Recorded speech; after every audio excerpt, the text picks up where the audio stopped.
This is Spinnaker3, and I'm going to be showing you guys one way to solo the Summer of Pain Venom.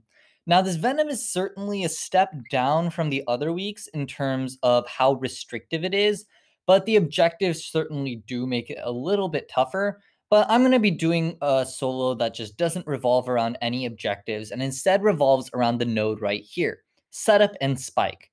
Now, previously on my channel, I uploaded a video of the Void boss in 7.2.5 being completely obliterated by Elsa Bloodstone, because Elsa Bloodstone is perfect for the setup and spike node. And I wanted to test if that could also happen against this Venom. And here are the results. Now, heading into this fight, the setup and spike node does give us a few things to consider. One, if I knock the opponent down, I need to make sure there are 6 debuffs on the opponent before I knock them down. And so what Elsa Bloodstone does perfectly is put debuffs on the opponent without actually knocking them down. On her 4th light attack, she puts a busted debuff, which does extra direct damage on every critical hit. And on her 2nd medium, she puts an incinerate. Now, right there, because my special one puts 2 incinerates on the opponent, what I did is that I threw 4 debuffs onto the opponent and then threw my special one, which allowed there to be 6 total debuffs on Venom before he gets knocked down, allowing me to get past this setup and spike node. And the best part about it is that it gives me this precision buff.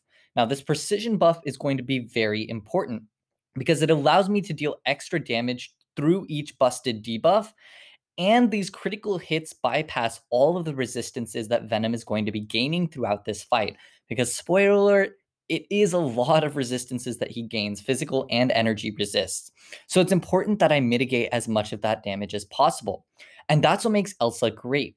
She not only has a high base crit chance, but she also gets a critical hit buff, a precision buff on her special one. And she can also do this extra direct damage on a crit through her busted debuffs, which also bypasses the resistances on the opponent. Now, it would be nice, but unfortunately, the incinerates that I place on Venom do get mitigated by his energy resist, so you notice that they're going to be hitting for peanuts. But the key throughout this fight is going to be managing my debuffs.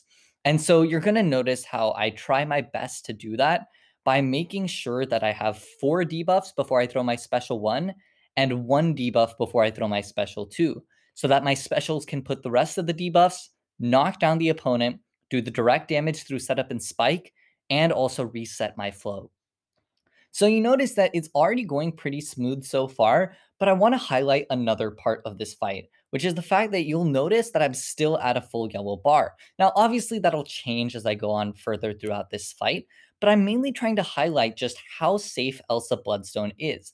A big issue with this fight is the amount of block damage that can get stacked on you when you parry Venom, when he just goes through your block because he's hyper aggressive.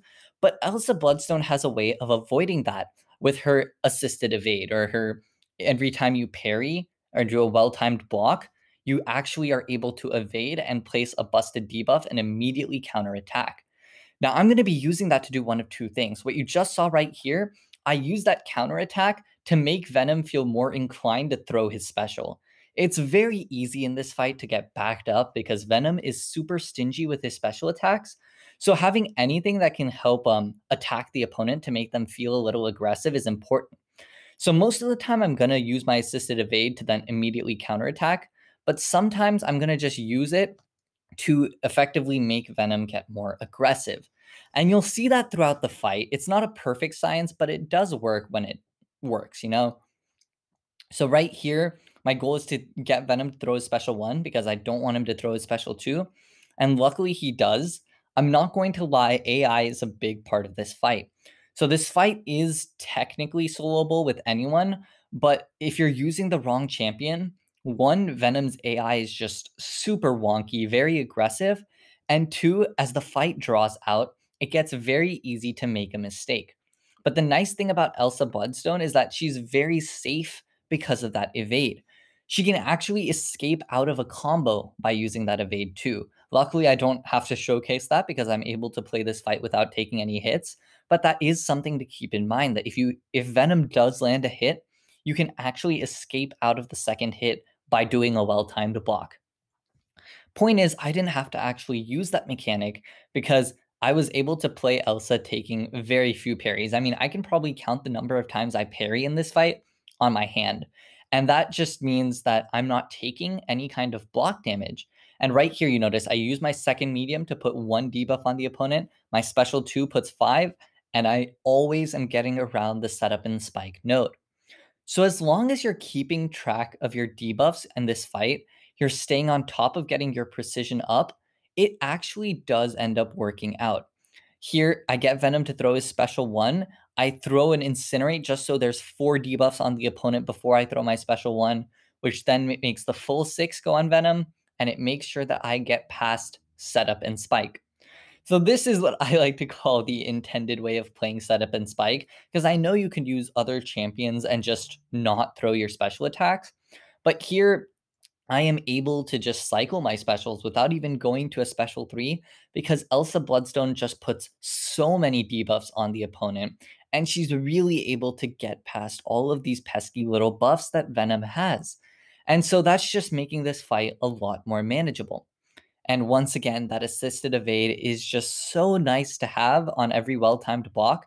Granted, there is a cooldown, but luckily, because Venom is just so stingy with his specials, you spend most of the cooldown baiting out his special anyways. So I'm almost always going to have that evade when I need it, which is just such a nice thing to have.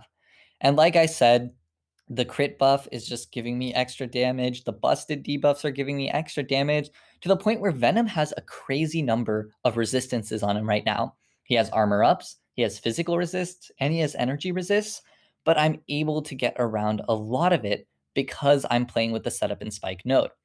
Now here, I just want him to throw 1 special 1 just in case my special 2 doesn't finish things off. I know it should, but here I throw my medium, I throw my special 2, and with setup and spike, Venom goes down.